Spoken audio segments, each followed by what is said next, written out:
So somehow talking about Christ's return means that if that thief comes in the middle of the night, we should just let them. We should be prepared that when it says, for the Lord to show up in the middle of the night, and if it just happens to be a thief instead, we shouldn't resist. So when you hear someone breaking down your door, are you supposed to say, "Is that you, Lord?"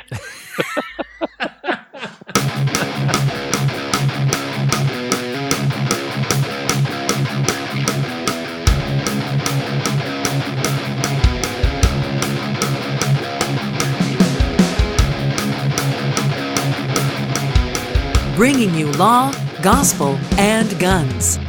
Welcome to Armed Lutheran Radio.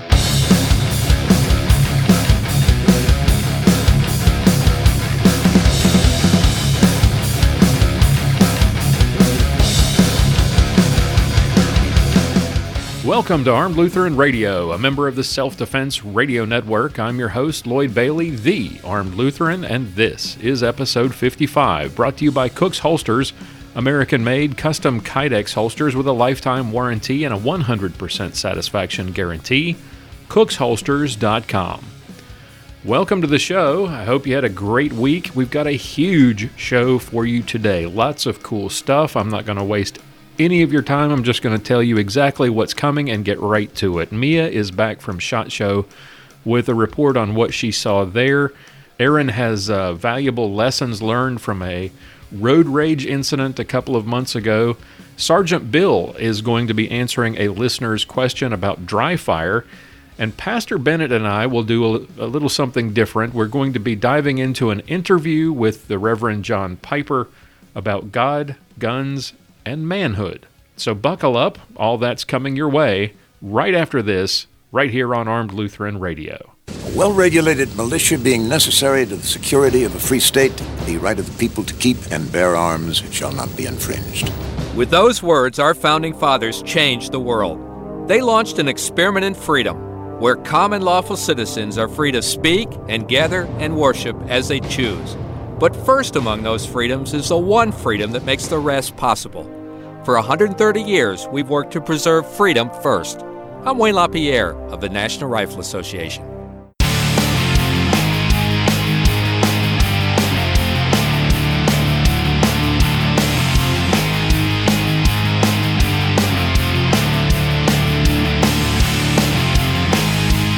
Welcome back to Armed Lutheran Radio. I guess you probably watched last weekend, or I guess it was last Friday, Saturday, they had the Women's March in Washington, D.C. Marching for what, I just don't know. Mainly it was marching because they were mad about Trump and misogyny and blah, blah, blah, and please don't take away our right to kill our kids. You might have seen one of the women marching at the Women's March. This came up as a meme and I saw it on Facebook. It was a woman at the Women's March where she was holding up a sign and it said, "If only women had the same rights as guns." And of course, this is just blatant stupidity, but I got to thinking about this, and just for fun, I thought I would think this through logically. Think about all the implications of that. What if women had the same rights as guns? Well, this is what happens when you apply liberal logic. Liberals generally don't think things through because they generally don't know much of anything about anything. They're generally anti-science, they generally are anti-thinking, they're generally anti-critical thinking, and they won't listen to anyone with a differing point of view to try to learn. Their opinion is their opinion, and it's all that matters. Well, here's what you get. If you are a woman and you had the same rights as guns. Well, if I wanted to visit California or New York with my wife or my daughter, I'd have to leave them at home. If you lived in New York, for example, you could get a license to have a woman, and there would be different kinds of woman permits. I mean, you could have one in your home or at your business, but if you wanted one anywhere you go, regardless of employment or place of possession, you could apply for a proper cause license. And if the court thinks you deserve a woman, they'll grant it. Or there's the antique woman license, which I guess if you want Granny to move in with you when she can't care for herself anymore, you would have to ask the government for permission. Most states require a permit to carry a woman around with you. Now, there are some who would be constitutional woman states, I guess. There'd be legal women's shops where you could buy, sell, trade women. If you've got a really loud woman, you'd need to pay a $200 tax stamp and wait about 9 months for the government to give you the right to get a muzzle. Short women would also be illegal. You'd have to apply for a tax stamp and get approval from the government to have a short woman. If you take a woman onto school grounds, you'll find yourself in violation of federal law.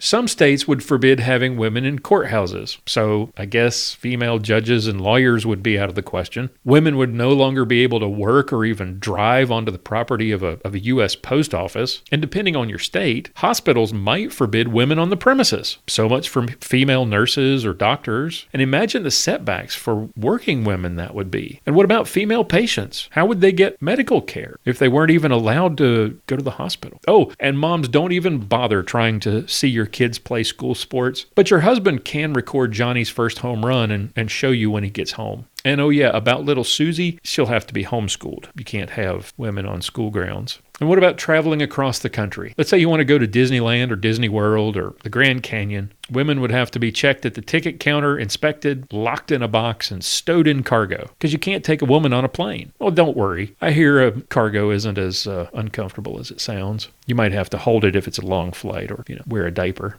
California and Massachusetts would crack down on transgenders, women who dress like men to try to get around the law, but really aren't. All they're really doing is just changing their cosmetic appearance, but they're still women. In California, women wouldn't be permitted on the grounds of the state capitol, so I guess all the female state legislators and all of their female staff would be out of jobs. Not that that's necessarily a bad thing. Oh, and ladies, don't bother getting involved in protesting or picketing in California. That would be against the law. Women wouldn't be allowed to drink alcohol. Then again, neither will guys if you take your women with you to the bar.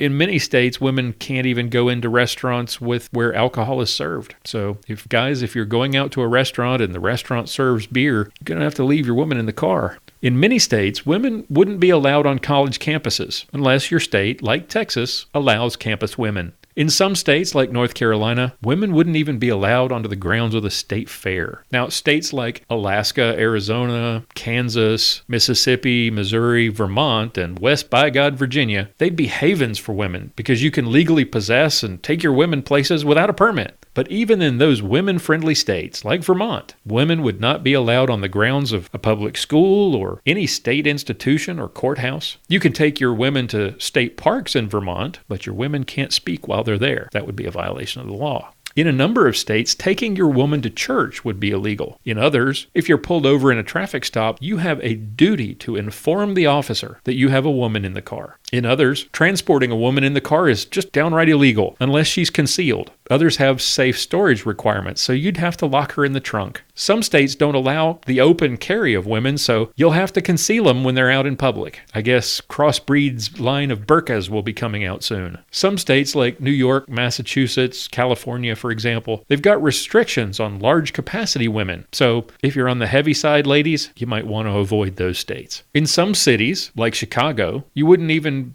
be allowed to keep a woman in the home unless you keep them locked up. That sounds kind of creepy. In a number of states, you can't take a woman into a child care facility. That would be kind of a mess because if you've noticed, the majority of people who work at child care facilities are women, so it'll only be men working at child care facilities or all the child care facilities are going to shut down. Under President Obama, if you were on the Social Security disability rolls and you had legally assigned someone else to manage your financial affairs, your right to have a woman in the home would be removed because you're deemed mentally defective. Kids would be sent home from school for drawing pictures of women or wearing t-shirts with women on them. Why, just talking about women would be enough to send schools on lockdown. We'll be told that women have only one purpose. They're only good for one thing, making babies, I guess. And the world is already overpopulated, so we don't need any more babies. So we'll just have to ban or limit access to women. It's the responsible thing to do, right? And because a small minority of men mistreat women, some use them improperly, all men would be subject to a background check before getting one. I mean, we got to make sure that we keep women out of the wrong hands. Oh, and guys, forget about divorce law. Don't even have to worry about that anymore. If you don't like your woman, if you don't like your wife, you just take her to a shop or to a woman's show and you sell her or trade her for something better or for cash.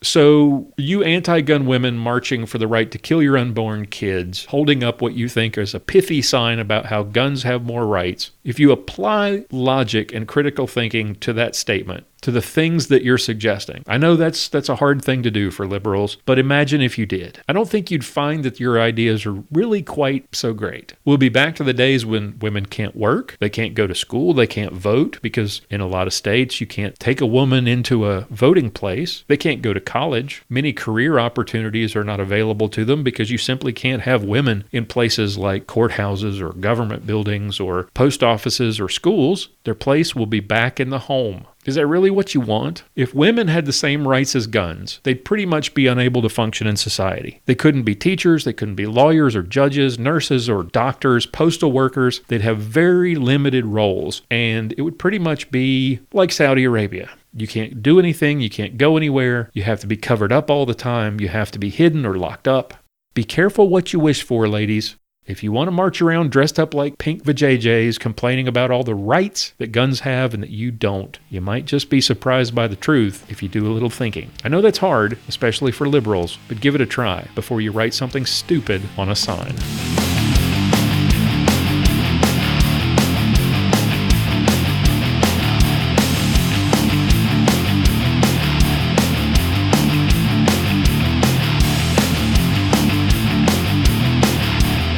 As many of you know, Sergeant Bill and I are competitive shooters. We're also reloaders. Bill helped me to get started last year, but I've still got a lot to learn. One thing I do know, though, you need a good source for supplies and components. So let me tell you about U.S. Reloading Supply. Yeah, there are bigger suppliers out there, but what sets U.S. Reloading Supply apart from the rest is their dedication to customer satisfaction. Check them out at usreloadingsupply.com. They carry the top name brands like Starline, Rainier, Barry's, Remington, Spear, and Hornady.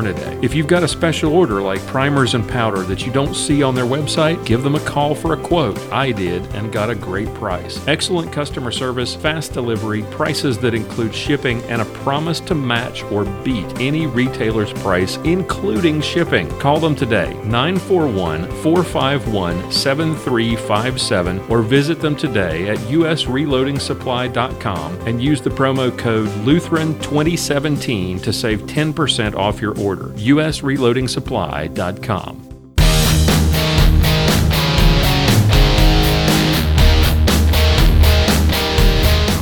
Time now for another Ballistic Minute with Sergeant Bill Silvia.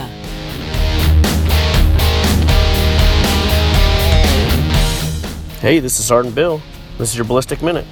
So Justin emailed in some questions for me. His first question is, what gun does Sergeant Bill use for dry fire? The second question is, how does he simulate the trigger with striker fire guns? And Justin says like his Ruger SR9. Okay, so the first question. Mostly in dry fire, I practice with either a Glock 21 or a Glock 34, sometimes a 17 and 19. They're all striker fire guns. They're all pretty much identical. Just to change it up, sometimes I dry fire with a CZ75 that I have, which is a double and single action gun. And then sometimes I'll use my Smith & Wesson 625 revolver, which is a 45 ACP caliber that I use a double action only trigger on. I don't ever thumb cock it and use the single action trigger. Okay, now when I'm using my Glocks to simulate the trigger, most of the time if I'm just working on a draw, I'll draw and present to a target, and I'll just prep the trigger. I don't actually pull it. But sometimes I'll actually pull it. Or if I do drills that have multiple trigger presses, what I do with Glock or any striker fired gun is the striker resets when you pull the slide out of battery. So what I do is I take a piece of paper, or in my case, I take the corner, a very small piece of a corner of a business card that I cut off. So I rack the slide and I've reset the striker. I will, just before it goes all the way into battery, stick that little piece of that business card, that little paper or folded up paster or whatever you may use, just between the breech face of the gun and the hood of the barrel. So it'll just barely hold the gun out of battery, just barely. And on most striker fire guns, it will give you a simulated trigger. It's not quite the weight and feel of the trigger, but it does have some spring resistance to it. So like I said, I'll usually start out just working the trigger, prepping the trigger, getting used to the feel of the trigger before I'll insert the paper square to put it out of battery so I can have multiple trigger presses. But when I do that, I'm doing, say, a bill drill dry fire where I will draw and at a simulated 10 yards do 6 trigger presses on target. Now the triggers, like I said, it's not the same, but you still get trigger movement and the feel of the trigger action as opposed to a completely dead and still trigger. Now if I'm going to use my CZ75, any double single gun like a CZ75 or a SIG 226 or anything like that, or Beretta, what most people that shoot those and dry fire them a lot will do, and this is what I do, is if you're doing multiple shots, you'll pull the double action pull for the first one, and then you don't let the trigger all the way out, so it doesn't actually reset, and then you just pull it again. So you're pulling against a dead trigger, but at least it's simulating that trigger press instead of doing double action pulls every time, because you're not going to be able to pull the trigger as fast on a long double action pull, heavy double action pull, as opposed to the usually light single action pull that, follows up that double action pull on live fire. Now my wife shoots a SIG 320, which is their striker fired gun, and it's kind of the king of dry fire guns. The SIG 320, when you rack the slide to dry fire it and pull the trigger, you'll get a typical trigger feel of a striker fired gun. But then when you release it, it resets, and you pull it again, it clicks. It has a little bit of weight to it and will actually click. So every time you pull the trigger, it goes click, click, click, click, almost like you're pulling the full trigger each time. That's kind of why a lot of people really like that 320.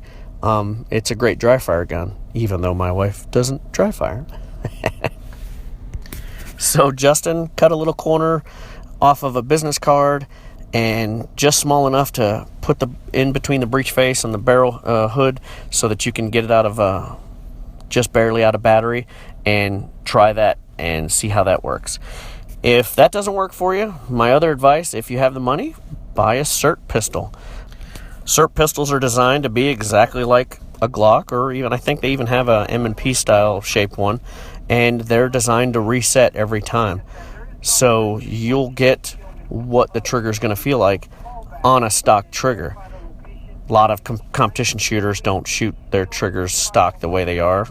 Some do, some don't. I didn't used to, but I'm getting back to it because I'm starting to like a little bit heavier triggers. So give that a try. See how it works. I'm Sergeant Bill, and this has been your Ballistic Minute. Keep on practicing.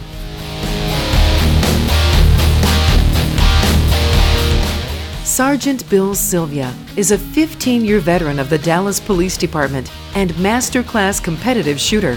You can watch Sergeant Bill's shooting videos at armedlutheran.us/Sergeant Bill.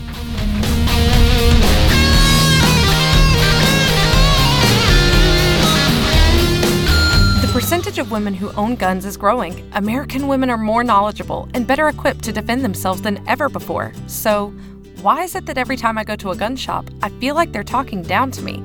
Like, hey little lady, let me show you what you need. It's like all they want to do is sell me a pink gun. If you're tired of feeling that too, visit Guns for Gals, a specialty firearms boutique designed to empower women with information about firearm safety and to equip them with the means to protect themselves.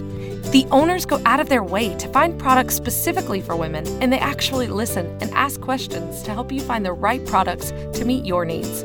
If they wouldn't own it themselves, they won't sell it. Guns for Gals is located at 2035 Central Circle, Suite 108 in McKinney, Texas. Open Monday 1 to 6 and Tuesday through Thursday 11 to 7. And on weekends, you can find them at a gun show near you. Or shop online at www.gunsforgals.com. Guns for Gals, more than just a gun shop. It's how gun shopping should be.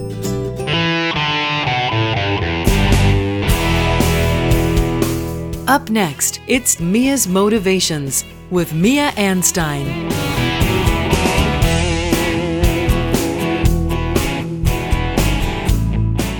Hey everybody, I'm happy to say that me and my family made it safely to and from SHOT Show. However, we did cut our trip a little bit short because there were several storms reported to come our way, and since we drive to the event, we wanted to make sure that we made it safely back to Colorado before the storms hit, which we did. But I wanted to give you a quick little rundown and recap of the show because I told you I'd be looking for some things for you. And first of all, there are handguns of all shapes and sizes out there, and everybody's got something to fit everyone. You just have to take the time to get your hands on them and see which one you like the best. As far as the show, we actually start out day one with an event called Industry Day at the Range, and we head out and several manufacturers show up with their newest and latest guns and ammo, and we get to test them. One new thing that I found, because I've been talking about the K6S by Kimber, which is a 357, that holds 6 rounds, and this year Ruger introduced their 357 with an 8 round. I have mixed thoughts on that one. It doesn't shoot as smoothly as the Kimber. That's about all I'll say about that, but you would have a ton of rounds. On that note, Kimber, they were at the range again, and they have now speed loads that you can also get other brands, but Kimber specifically is making speed loads so that you can reload that 6-round revolver really quickly. So that's something they introduced at the range. Another item that we found is a 10mm by Colt was at the range. And for me personally, as I said, it's all about your preferences. And for me personally, that slide release on that Colt is a little too far forward from my little hand. So it didn't top my list, but several of my friends and actually my husband, they all really liked it. Remington was not at the range, but when I headed out to their place in September for a riders event, I got to shoot their 10mm, and you may be pleased with that. I really enjoy that 10mm by Remington, and it's easy to reach all the controls without having to release your grip to do so. Another thing, speaking of 357s, I shot Taurus's Thunderbolt, which I think is something that ladies might like. It's a lever action, the Thunderbolt, and it shoots 357 or 38 special, and that is a reduced size gun, which for me, since we have horses and we hunt in the mountains, it would fit excellent in a saddle scabbard. So I look at that as a saddle gun, but it's something that ladies, you might want to get out there and try to shoot. Also, at the Weatherby booth, I didn't shoot this at the range, but they have a woman's gun. It's called the Camilla, and it's available in a variety of calibers, but it has the reduced stock, and it's a bolt action gun designed for hunting, so they have that out. While I was at the range, something that I found that I really liked, and it's not my typical gun to try, but the Beretta ARX 100. This is a tactical gun, and we shot that at the range, and it shot really well, just like Beretta always does, great quality. But something that intrigued myself as well as my daughter is how easy it was to switch this rifle from right-handed to left-hand for the ejection of the cartridges. That, if you're a lefty, you know is so important. I really liked that. Another big thing at this year's show with the new president coming in, because at the time he wasn't inaugurated yet, although now he is, but with the new president-elect, suppressors were everywhere, and everybody has got one, and it is something that there is so much information on it, so I will be covering a little bit more of that in the future and explain to you actually what makes a good suppressor versus something that is just for aesthetics. So I hope to share all of that with you in the coming weeks, and if you have any questions for me, you can put them on the Armed Lutheran Radio's Facebook page, or you can look for me on my social sites or my website, miaanstine.com. Thanks, guys. Have a great week.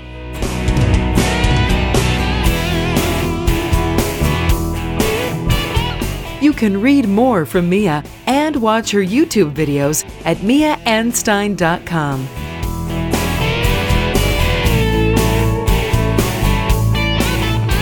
If you carry a multi-tool or pistol magazine every day, check out RAE Gear high-quality tactical sheaths.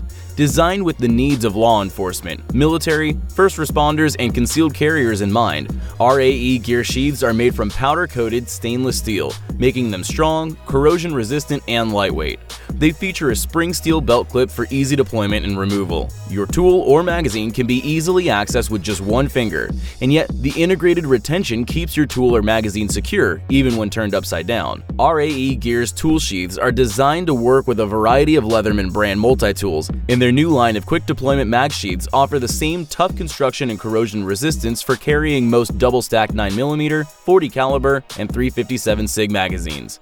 Check out the full line of products at www.raegearusa.com and be sure to use the promo code ALR at checkout and save 10% off your order. Recognize, assess, execute. raegearusa.com.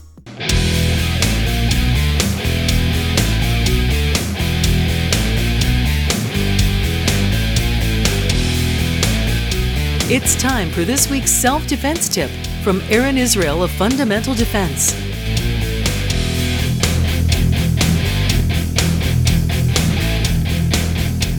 Hey folks, this is Aaron Israel with Fundamental Defense here with your personal defense tip of the week. This week I want to talk to you about an incident that happened in Pennsylvania a few months back that I think we can learn something from. I'm going to read straight from the story here from the PennsylvaniaLive.com website. A motorist who fired his pistol during a road rage incident wasn't acting in self-defense because gunfire wasn't warranted and his own quote-unquote vile conduct had prompted the confrontation, a state superior court panel has ruled. The decision, issued this week in an opinion by Senior Judge Patricia H. Jenkins, shot down Justice Saccomandi's attempt to void the simple assault conviction and 2-year probation term for the incident that began on Route 322 in Delaware County. The victim, Frederico Aguilar, reported that he was driving with his wife and 2 children to get dinner on March 13, 2015, when Saccomandi drove alongside them in his pickup truck and began scowling at Aguilar in a nasty manner while shaking his head. Saccomandi, 45, of Glen Mills, began chasing the family after Aguilar gave him the finger, Jenkins wrote. She cited the investigation's finding that Saccomandi drove alongside Aguilar's vehicle shouting that he was going to kill him. Aguilar followed Saccomandi into a church parking lot, and he and his teenage son walked towards Saccomandi's idling truck. According to police, Saccomandi brandished a pistol, shouting, back up, and fired a shot and hit the ground a foot from Aguilar. Saccomandi then sped away. He was arrested after police tracked him down using a license number provided by another motorist who saw Saccomandi driving recklessly, Jenkins noted. Saccomandi gave police the gun he used during the incident. In rejecting Saccomandi's self-defense claim, Jenkins found there is ample evidence that he initiated the road rage incident intentionally placed the victim in fear of imminent serious bodily injury through the use of a threatening or frightening activity. She noted that Saccomandi could simply have driven away from the church parking lot without doing anything. While Aguilar was not entirely blameless, the fact remains that Saccomandi himself was not free from fault in provoking or continuing the incident. The evidence thus negates his claim of self-defense. So what can we learn from this incident? Well, there were a lot of bad decisions made on both sides of the coin here. Mr. Saccomandi made a bad decision by letting whatever Mr. Aguilar did to him irritate him enough that he felt the need to speed up next to him, make gestures at him, and say he was going to kill him. Obviously, there shouldn't be anything road rage-wise that happens to you on the highway that makes you speed up and stick your hands out the window and tell somebody that you're going to kill them. Now, I live in DFW where traffic is pretty horrendous and there's a lot of really bad drivers, and sometimes I might think those thoughts in my head, but I can't let that overwhelm me so much that I lose my temper and do something like that, because you never know who that other person is and how seriously they might take that. Well, Aguilar gives him the finger, and then Saccomandi drives along his vehicle and shouts at him that, hey, I'm going to kill him, and then Aguilar follows Saccomandi into a church parking lot. So if I'm Saccomandi at this point and I'm being followed into a church parking lot and I care about personal defense, maybe I did come off the handle, maybe I regret the fact that I got involved in this road rage thing, but if the guy follows me into a parking lot and I care about personal defense, I should care about not getting into a confrontation, right? I should not want to be in a situation where I have to use my firearm. So if I really care about personal defense, which is the reason I'm carrying my gun, then when I get followed in that church parking lot, I'm not going to pull over. I'm going to continue on going where I'm going. I'm going to try to lose the guy. I'm going to try to get out of there because obviously this has escalated to a point where I don't want to deal with it anymore. And if I really feel threatened, if I can't lose the guy for whatever reason, I'm calling the police, but I'm not stopping and getting into a confrontation with that guy. But Mr. Sacamandi decided to let the dude follow him into a church parking lot, and the altercation continued. Mr. Aguilar gets out of his car with his truck and starts walking toward Mr. Sacamandi's vehicle. Now, what could have happened there, since you're putting yourself in a situation where a confrontation is going to happen on foot potentially, Mr. Aguilar could have got out with a rifle and shot at you, right? Mr. Aguilar could have got out with a pistol and shot you. Mr. Aguilar could have pulled you out of your vehicle and beat you to death, right? And put you in a situation where you might not have been able to even win the fight if you had been put into it, right? Luckily, that didn't happen, but Mr. Aguilar and his son walk towards Sacamandi, and Sacamandi pulls out his legally concealed firearm and shoots at the guys and shoots in the dirt, and luckily nobody gets struck by the bullet, and that de-escalates the situation pretty quick. The police get called, but he gets arrested after speeding away, right? So he takes a shot at the guy and then speeds away. Well, like I said, speed away to begin with. Don't pull over in the parking lot to begin with. If you're in a vehicle, use the vehicle to your advantage and get out of Dodge if the situation escalates to that point, or just don't let it escalate in the first place. Don't get involved in that road rage, but definitely don't fire warning shots. And then guess what? If you provoke somebody into a fight, which is what this judge found that Mr. Sacamandi did by speeding up next to him, letting road rage get the best of him, and shouting things out the window that you're going to kill him, if you provoke somebody into a fight and then the fight happens, your self-defense claim is going out the window. That's the law in Texas. Your use of force is not justified. Use of deadly force is not justified if you provoke somebody into an attack situation. So in almost every state that has use of force statutes, you're going to find that that's true. So the Supreme Court ruled just like they would have in Texas because the guy provoked the fight. So what can we learn here? Well, don't let road rage get the best of you. That's the obvious thing. So if you're someone who's inclined to get ticked off in traffic and lose your temper, probably don't carry a gun with you. And if you're going to carry a gun with you, you got to get that in check. And if somebody does get all road ragey against you, you're in a vehicle. Get away from them. Don't let them pull you off into a parking lot. I've had several friends of mine and even relatives tell me about situations where they've gone off the road because of something that's happened on the highway, and they've gone off the road like they're going to have a fight with somebody who's in a vehicle. Well, you never know who that person's going to be. They might just get out of the car and shoot you in the head. So don't get yourself in that situation. You're in a vehicle, leave. Even if you do bite off more than you can chew, as soon as you realize that guy's trying to follow you, get away from that guy. Call the police on that guy. It's better than having to put yourself in a situation where you might end up losing the fight. Because guess what? Just because Mr. Sacamandi pulled the gun out didn't mean that he wasn't going to get shot with the other guy's gun, or maybe even his own gun. Maybe he's going to lose that fight, right? You can't be guaranteed that you're going to win these altercations when you get into them, so try to stay away from them altogether, especially over something stupid like road rage. So that's the lesson. Don't get involved in road rage to begin with, and if you do find yourself in a road rage situation, don't get off the highway with somebody and let them take you into a parking lot. Lose that person, call the police, do what you got to do, but don't get into that altercation to begin with. Get your temper squared away before you start carrying a firearm. That's your personal defense tip of the week. Don't be that guy. Thanks for tuning in. Aaron Israel is a Personal Defense Network contributor and owner of Fundamental Defense. You can find out more and sign up for any of Aaron's classes at fundamentaldefense.com.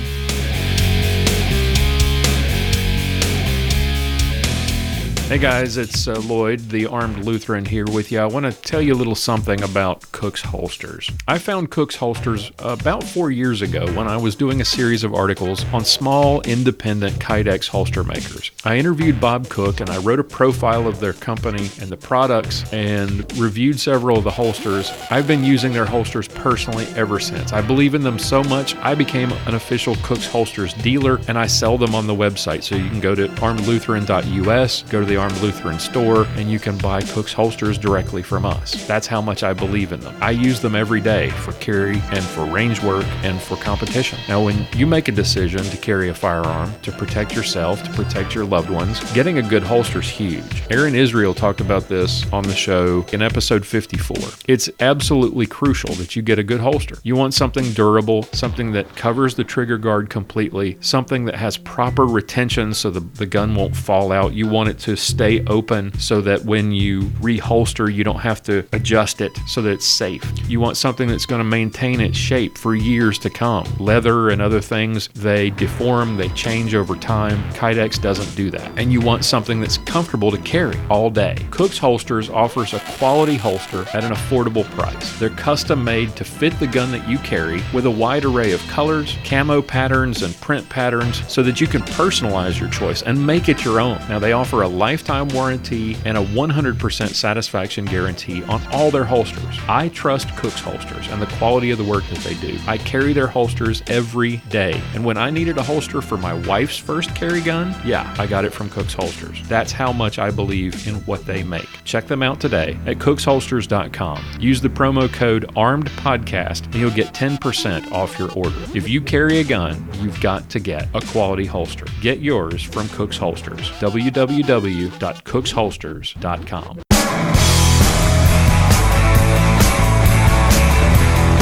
Up next, we're clinging to God and guns with Pastor John Bennett.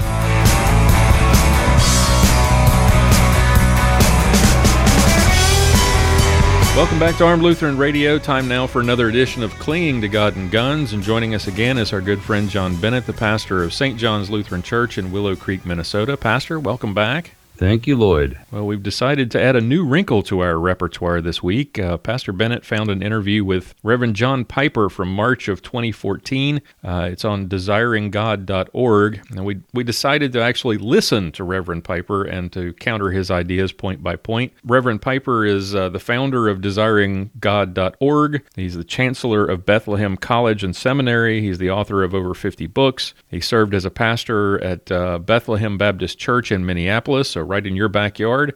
The question is about guns and biblical manhood, and so here is how the interview gets started.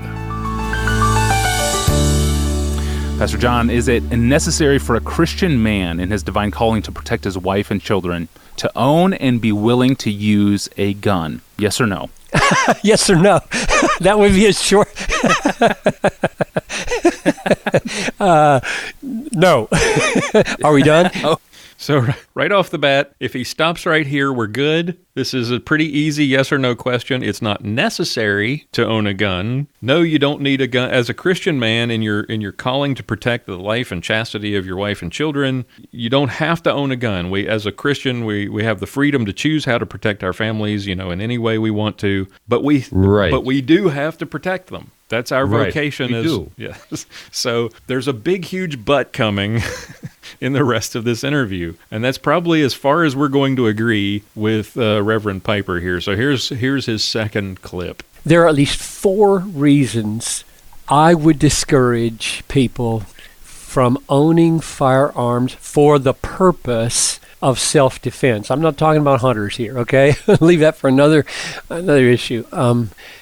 The conclusion I come to here, I don't put on everyone else. I'm bearing testimony here, not prescribing, okay? I'm telling people why I do what I do and see whether it commends itself to them. So this isn't really answering the question. This is just his personal opinion. He says he's not prescribing, but then he goes and he basically says, well, here's 4 reasons why you shouldn't own a gun. Right. I'm not going to tell you can't, but here's 4 reasons why you shouldn't, It's like the doctor telling you, well, I'm not telling you you have to quit smoking, but if you don't quit smoking, you're going to die. The doctor's telling you have to quit smoking. He's saying that, I'm not telling you what you have to do, but here's 4 reasons why you shouldn't own a gun. He's basically saying you shouldn't own a gun. Right. So let's see where he goes with this. I bet you can guess. Here's his first point. My human heart, or I could say the human heart, is vengeful and quick to anger. James 4 tells me this is really bad. Be slow to anger, quick to listen. I don't think I'm holy enough to own a gun and use it in a Christ-honoring way. I am really quick to think payback. And that's unbiblical and unchristian, and I have to subdue it, and I don't want a gun in my hand while I'm making that battle. So if you guessed projection, winner, winner, chicken dinner. Give yourself 100 points. He starts out with this, my human heart, and then immediately changes it to the human heart. So he's decided that he can't trust himself with a gun, so nobody else should either. Right. And he doesn't sound I don't want him owning a gun because he doesn't sound stable enough to own a gun. He returns to this point later that he's saying that, well, man's heart is vengeful, man's heart is evil at its core, et cetera, et cetera. And when I first came across this clip, I really wanted to dislike the guy, but the problem is he's not a flaming liberal. He's actually fairly conservative theologically, conservative for being a Baptist. Mm-hmm. And he seems to have a very strong sense of original sin, which, good for him on that, because that's actually something that's not as common within Baptist circles. But at the same time, he's also dismissing the transformative power of the gospel to take that heart that is by nature evil and desiring of retribution and vengeance, the power of the gospel to change that heart to be more like Christ. So he's focused only on the negative aspects of our humanity rather than focusing on the power of the gospel to change our hearts. And that's pretty consistent throughout this interview. Mm-hmm. So that's what he's talking about with this being holy enough stuff, not holy enough to own a gun. What does he mean by in a Christ-honoring way? What is he getting at with there? I mean, like you said, we're all sinful, we're wicked from birth. So isn't that an issue for everybody, not just John Piper? I mean, how can we trust police officers with a gun? And no offense to Sergeant Bill, but based on Piper's comments, what makes police officers holy enough? This is one of the areas where he seems to be. There's a lack of consistency and just basic common sense here. Mm-hmm. It seems as if he is gravitating a bit towards this liberal mindset that suddenly that gun in my hand turns me into an evil person. Mm-hmm. It almost, he doesn't come right out and say it, but it almost seems that's what he's gravitating towards. There's another clip. A few weeks after this, he has a response. Actually, there is one of his listeners responds, "My husband and I are police officers. How can we, in a godly manner, own guns while being police officers? How can we take lives, etc.?" And he comes down on the side of saying that, well, if you're agents of the state, it's okay. But at the same time, we don't live in a theocracy, so the state and agents of the state aren't going to be carrying out their vocation in a Christ-pleasing manner either. Right. So that's where the inconsistency comes in. He takes the responsibility off of the individual and puts it on the state, but then we have to assume that the state is going to wield its authority in a responsible way, which we can't guarantee ever because, well, the state is run by sinners too. Right. And just because he is quick to think about payback doesn't mean that everybody else is. I mean, how many times every year do we see successful self-defense with a gun that doesn't involve killing, doesn't involve vengeance? Right. Yeah, a perfect example, and of course this ended in the death of the perpetrator, but I think of the case a few weeks back of the Arizona Highway Patrol officer who was assisting in a rollover crash, was assaulted by a guy and shot by the perpetrator, fortunately survived, and then a passerby who happened to be a licensed concealed carry individual shot and killed the bad guy. What would have happened to that police officer if that private citizen was prevented from owning a firearm and carrying a firearm? Right. That agent of the state, which this pastor claims in that other interview, if you want to look at it, you'll have to go to his website. The agent of the state has that authority. Well, what would have happened to the agent of the state if the state hadn't given the authority to the private citizen to own that firearm. Right. So John Piper has anger issues, is what we would get out of this clip, right? It seems that if he doesn't trust himself with a firearm, then maybe it's best that he doesn't own a firearm. Mm-hmm. But don't place that requirement upon all Christians. Right. And in fact, if you want to think about it, he's saying that he's prescribing this behavior for Christians. I would rather it's the Christians who own the firearms, who have that moral compass to direct them to use it in a manner that is compatible with the Christian faith, as opposed to only unchristians or non-Christians owning firearms. Right. All right, so here's his next point, and this is an interesting one. The culture around me, with movies and TV shows and humorists and literature, is shot through with the glorification of cool, hard, tough-talking, tough-acting women and men who have a kind of unflappable, cocky swagger that gets the last word and has the last shot. It is ubiquitous. This is a ubiquitous hero in our culture and is anything but childlike. Anything but humbly reliant on the grace of God and the rescue of a Savior. That's the air we breathe in the media, and it's not the Spirit of Christ. Well, you're not going to find any disagreement from me about how depraved Hollywood is and their hypocrisy when it comes to guns. Well, this is of all his points, this is the one that is most mind-boggling, because he's saying that based on these fictitious characters portrayed by the media, we shouldn't own guns so that we don't turn into those fictitious characters too. So yeah, that was. So don't ever let your wife watch the movie Pretty Woman, because she might turn into a prostitute by that same rationale. It just doesn't make any sense whatsoever. I mean, I just recently watched the movie The Accountant with Ben Affleck, and as much as I can't stand his politics, it was a fantastic movie, and I was thinking to myself, it would be really awesome to have skills like that guy. But I'm not going to go and start training to become that guy and to do all the stuff that he does. I'm just going to enjoy it for the movie that it is. All right, so his next point, we really get to the meat of it. Here we go. Jesus and the apostles discourage us from preparing ourselves to return evil for evil. Instead, they push us toward being wronged rather than being violent. Matthew 5:39. Do not resist the one who is evil. But if anyone slaps you on the right cheek, turn to him the other also. If anyone would sue you and take your tunic, let him have your cloak as well. If anyone forces you to go 1 mile, go with him 2 miles. Matthew 10. Behold, I send you out as sheep in the midst of wolves, not packing sheep. Be ye therefore wise as serpents and harmless as doves.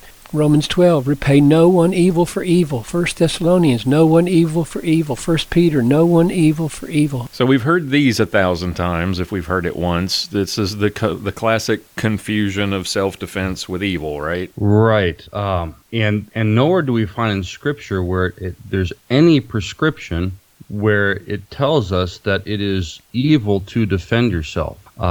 In fact, we have God commanding Israel to wipe out entire cities of unbelievers, and then God turning around and punishing them if they even leave one alive. So it's a nice idea, but it's also a poor interpretation. If you look at all those passages that he quotes, the Greek word that's used there, it refers to vengeance, to payback. Mm-hmm.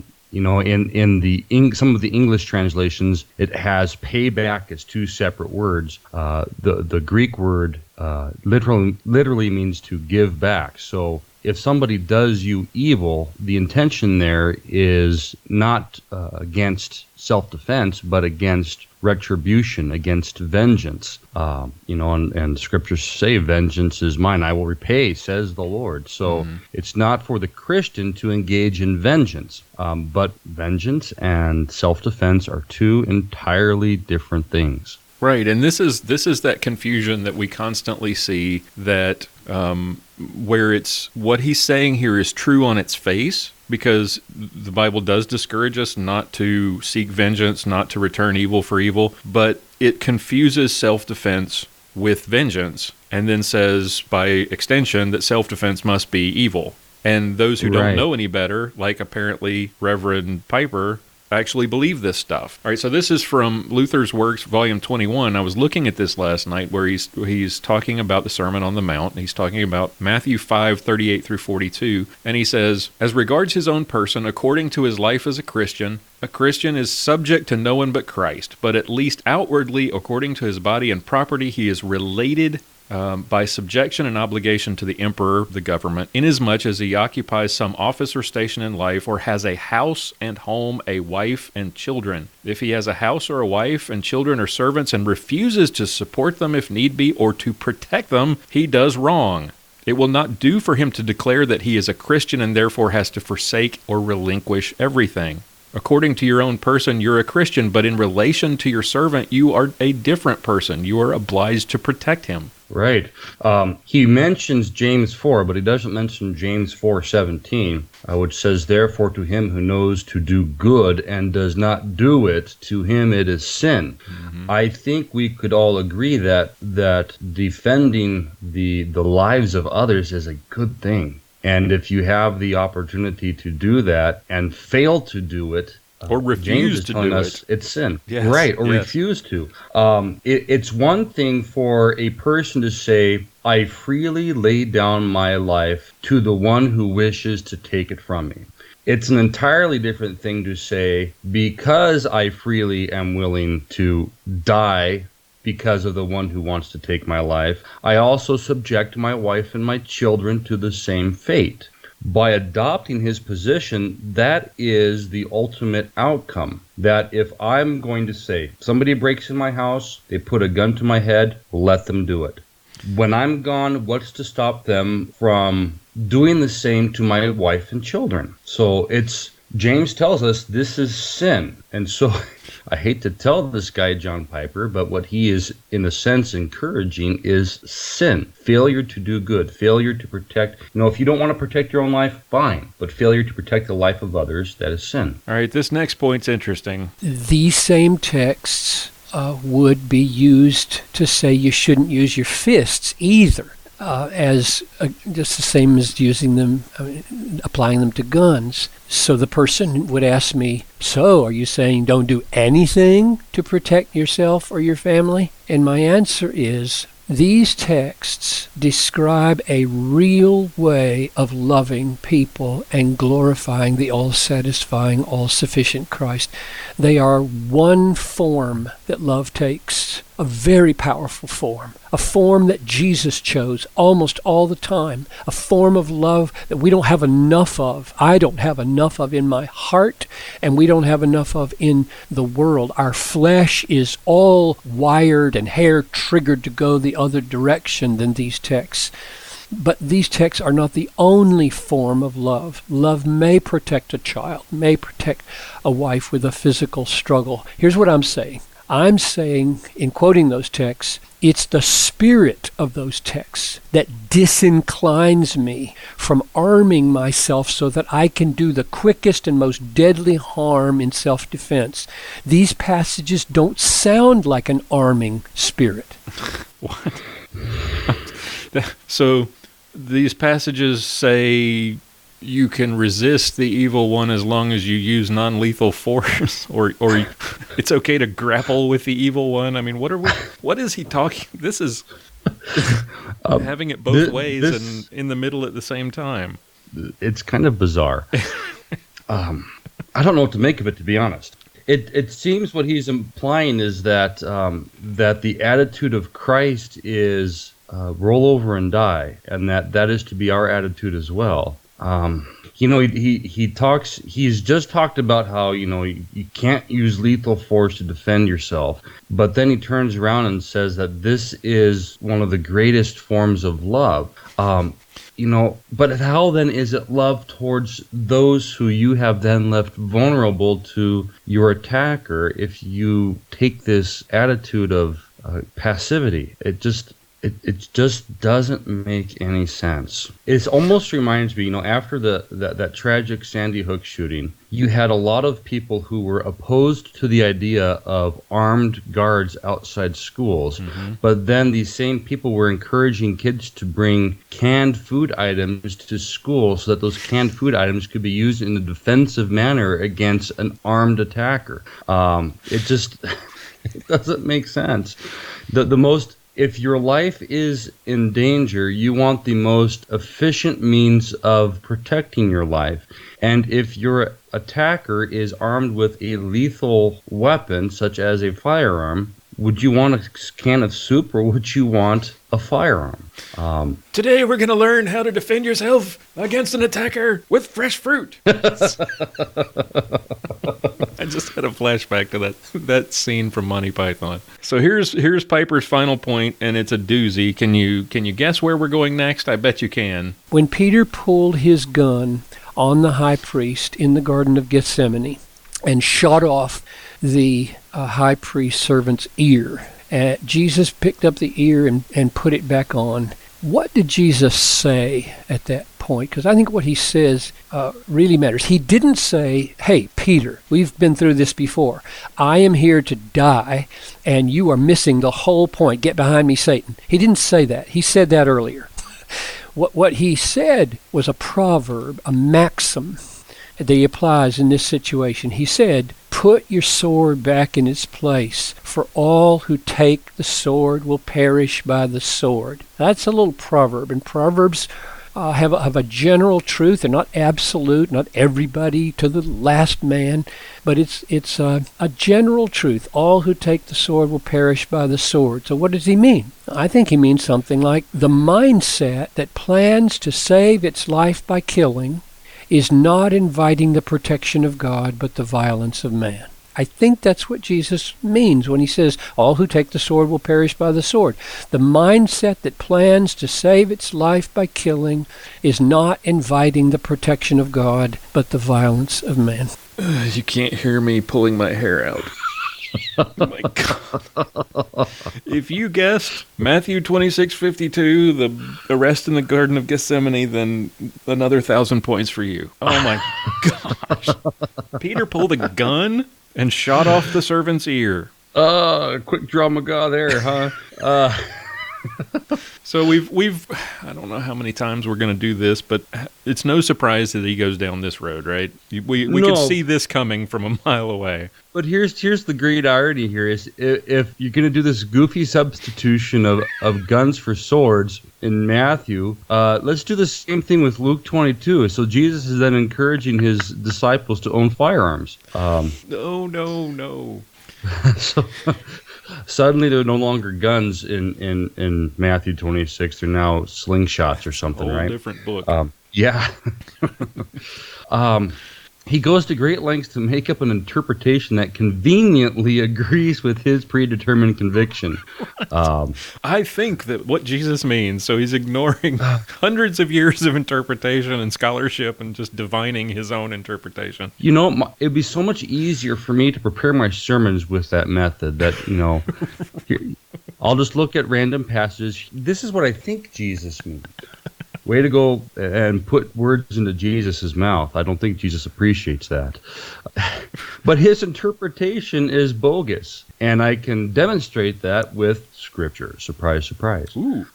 He's saying that what he thinks Jesus means by this is the one who is prepared to defend his life with violent force. Well, he's not surrendering himself to the protection of God, but the violence of man. Well, did I get that right? I know that's not word for word. Pretty much. Close enough. The proper interpretation of that text is that the one who engages in willful violence shouldn't be surprised if they die in the process. Mm-hmm. It's not a terribly confusing, profound text that we need to go to great lengths to try and figure out what it means and rely upon what we think it means as opposed to what it clearly says. But here's why his interpretation is completely bogus. And we look to Mark chapter 8 for this, verses 34 through 38. And calling the crowd to him with his disciples, Jesus said to them, "If anyone would come after me, let him deny himself and take up his cross and follow me. For whoever would save his life will lose it, but whoever loses his life for my sake and the gospel's will save it. For what does it profit a man to gain the whole world and forfeit his soul? For what can a man give in return for his soul? For whoever is ashamed of me and my words in this adulterous and sinful generation, of him will the Son of Man also be ashamed when he comes in the glory of his Father with the holy angels." The only time in the Gospels where Jesus specifically says that it is preferable to lay down and die. There's a passage, of course, where he talks about no greater love has anyone than he laid down his life for his friends. Right. But here what Jesus is saying is that be willing to die as for those who would take your life because of your faith. Right. He's not saying that you should never be willing to protect yourself. He's saying if it comes down to your eternal salvation, surrender your earthly life. So this notion that being prepared to protect your life against someone who would do evil to you, that is Christ-like. Well, Jesus doesn't say that anywhere. And when Jesus surrenders his own life, he's doing it for the purpose of our salvation. If we surrender our own lives to someone simply for the reason that they want to take our life from us, that they enjoy killing or they want to rob us, there's nothing Christ-like about that. And the Reverend Piper finishes off like this. Tony, my response to, for what it's worth, and this is testimony, not prescription, has been to live in the inner city of Minneapolis for 33 years, raise 5 children there, surrounded by petty crimes and some gunshots and a little bit of a break-in, and never to possess a firearm, nor do I ever intend to. God has protected us, and I believe he will. But as I see it now, I would rather be killed than to kill. For me, that would mean instant joy, but if I killed him, it might be instant hell. I'm ready, and he may not be. Wow. The sanctimony in that is just awful. Yeah. So, again, we get back to this. It's just testimony, not prescription. Right. But then he goes on to brag about his own righteousness because he lives in the inner city and he doesn't own a gun. It's just a sanctimonious load. I took a look at where this area is that is the inner city, and, it's not really like terrible inner city. I've seen some of the really bad neighborhoods in the Minneapolis, St. Paul area. This isn't East St. Paul. This is Minneapolis. It's actually not that bad of an area. I mean, it's not the best of areas.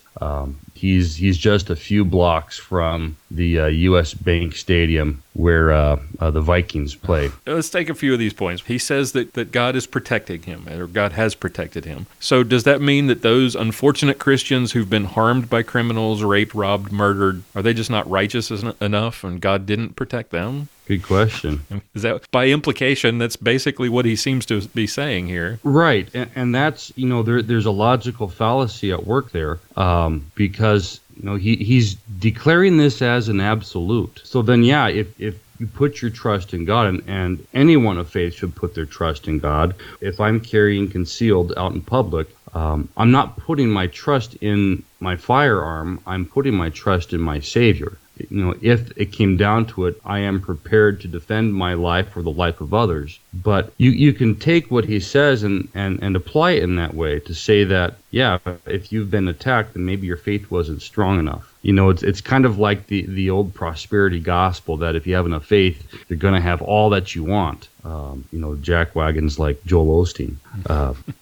So what does that say to the person who is in despair? He's using the same kind of logic here, that if you then fall under attack, that you simply didn't have enough faith and therefore God did not protect you. Another point he makes is that he would rather be killed than kill someone else, and I get that. I mean, killing is not something that normal people look forward to or hope to do. If it comes down to the difference between saving your wife and, in his case, his, 5 kids, if shooting and potentially killing an attacker or a group of attackers, I mean, more and more we're seeing home invaders or groups of attackers, if that would prevent your wife and children from being raped or killed, would you do it? And if not, what kind of Christian are you really? Right. That goes back to James 4:17. If to him who knows to do good and does not do it, to him it is sin. Now, I'm not saying by that every Christian out there has to arm themselves. I'm saying that you should, at the very least, have it in your mind that if somebody is going to intentionally do harm to my loved ones, I'm going to do everything I possibly can to protect them. But it seems that he's arguing the exact opposite. So, any final thoughts on this gobbledygook? You know, I said earlier I wanted to dislike him until I started looking at some of his other stuff. You know, ironically, he's talking about, you know, being willing to roll over and die, but he in some of his clips, some of his blog posts, he seems pretty conservative, but he gets this entirely wrong. Mm-hmm. And I don't know if what is at work in his mind to bring him to these conclusions, because it defies rational sense. It defies everything that we see in Scripture. You know, we've talked about before, you know, because passages have been misused regarding things like persecution, that if an agent of the state wishes to take your life because of your faith in Christ, then what the Scriptures do tell us is that we should permit that, because that is giving glory to Christ. Paul drives that home in several texts. Jesus even says that, as I quoted Mark 8 earlier, that whoever loses his life for my sake and the Gospels will save it, that we should be willing to die for Christ. It doesn't say I should be willing to die for some evil guy who just wants to kill me. Well, I don't know what's worse, reading this stuff or actually listening to it. Either way, it's been a pleasure dissecting it with you. And thank you all for listening. Thank you for downloading and subscribing. If you have any questions or comments that you'd like to share, visit the feedback page and send us an email or a voice message, or give us a call and leave us a voicemail, and we'd love to hear your thoughts, your comments. Thank you for listening. Tune in again next time for another edition of Clinging to God and Guns right here on Armed Lutheran Radio. John Bennett is the pastor at St. John's Lutheran Church in Willow Creek, Minnesota. For more information, visit stjohnswillowcreek.org.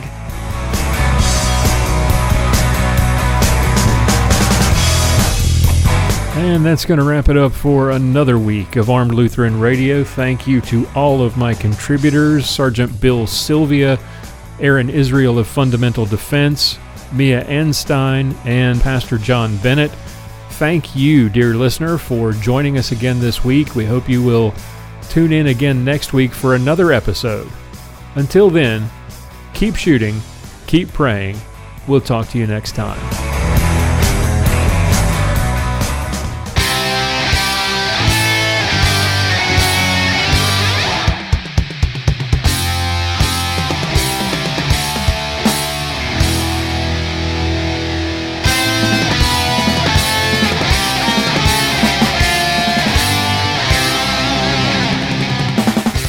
Thank you for listening to this episode of Armed Lutheran Radio. For show notes, be sure to visit our website at www.armedlutheran.us. You can subscribe to this podcast on iTunes, Google Play, Stitcher Radio, and TuneIn. This podcast is made possible by Cook's Holsters and contributions from listeners like you.